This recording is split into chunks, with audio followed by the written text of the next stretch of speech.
What if every time you try to be what they wanted, you were silently abandoning someone? Not them. You. And in doing so, you were draining the very well you keep trying to draw from for everyone else. Today, we don't talk about productivity hacks or surface-level self-care. We descend into a truth so foundational, so radical from Carl Jung. It feels dangerous. Forget everyone. Focus only on yourself. This statement, in the hands of pop psychology, becomes a license for narcissism.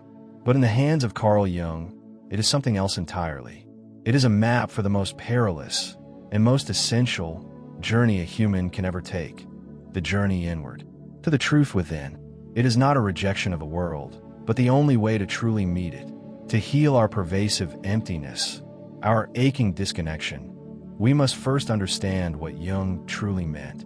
From the moment we draw breath, we are handed a script, a role: son, daughter, student, partner, professional. Jung called this our persona, the mask we wear for society. It is necessary, but here is the hidden pattern, the subconscious trap. We begin to believe the mask is our face. We polish the mask for our parents, our peers, the invisible jury of everyone. We ask, what do they need me to be? And with every answer, we turn the volume down on a quieter, more essential voice. Imagine a man, let's call him Leo. Leo is a lawyer because his father was a lawyer. He argues cases with brilliance, but feels nothing. He marries the kind of woman his social circle approves of, but feels a cavernous loneliness lying beside her. He buys the car that signals success, but feels smaller inside it. Leo is living a life of impeccable external reference. Every choice is a reflection, but there is no one home at the center to cast it.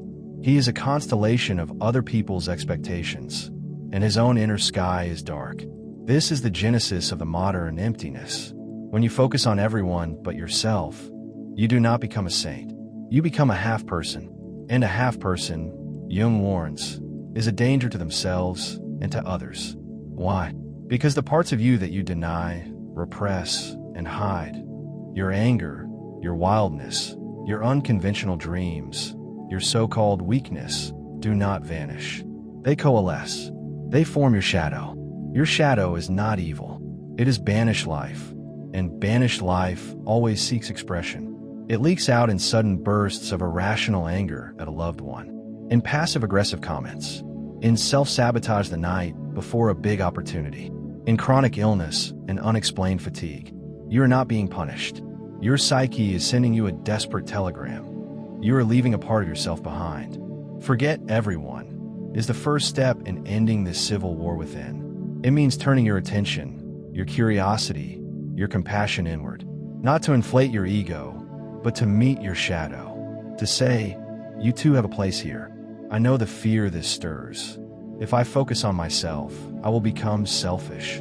I will lose them. I will be alone. That is the old script speaking, the one written by fear. The profound paradox is this: you cannot truly connect with another from a place of inner fragmentation. You can only perform connection. You can only offer others pieces of your persona, trades from your emptiness. Is that the love you wish to give? Is that the relationship you wish to have with this one precious life you've been given? So what does this focus look like? It is not navel-gazing. It is active engagement with the unconscious. It is the work of individuation, Jung's term for becoming the individual you are meant to be, whole, integrated. First, it is listening. Before asking what do they want, you pause and in the quiet ask, what is moving in me? What brings me joy unrelated to praise? What sorrow have I been too busy to feel? Second, it is reclaiming projections. That colleague you irrationally resent, that perfect influencer you admire, often they are mirrors.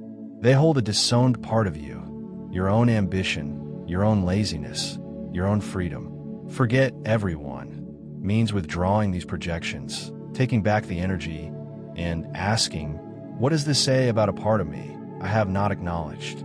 Sarah hated her boss's authoritarian style, that IT made her feel small. Through journaling, a Jungian practice, she began to explore this rage. She remembered her father, a military man, whose love felt conditional on obedience. And then she saw her own inner tyrant, the vicious voice that criticized her every mistake. that demanded perfect productivity. Her boss was just a trigger. The real conflict was inside. By focusing on that, on her own inner dynamic, she didn't just cope with her boss. She began to disarm the inner critic that had ruled her life for decades. She freed herself. Finally, it is dialoguing with archetypes. The wounded inner child who needs validation you still seek from others. The anima/animus. The inner feminine and masculine, seeking balance. This is not theory. This is the living architecture of your soul. Focusing on yourself means tending to this inner pantheon. And here is the twist, the revelation Jung offers us. When you truly forget everyone and focus only on yourself, you do not leave the world. You return to it reborn. You meet others no longer as a hungry ghost seeking scraps of validation, but as a whole being capable of genuine giving. Your relationships cease to be contracts of need and become encounters of essence. The most profound service you can render to this fractured world is to become whole yourself, to integrate your shadow, to honor your inner child, to wear your persona lightly knowing it is not your soul. In your wholeness, you stop asking the world to complete you. And in that freedom, you can finally see others, not as roles to fulfill your needs, but as mysterious, whole beings on their own impossible journeys. Forget everyone was never an act of abandonment. It is the prerequisite for true love. It is the journey from loneliness in a sacred solitude, and from there, into authentic connection. If you felt seen by this, if these words resonated not as a command, but as a remembering, then you're already on the path. You are not alone in this inward gaze. In turning within, you join the quiet, courageous fellowship of those who seek the truth, not out there, but the truth within. Keep going.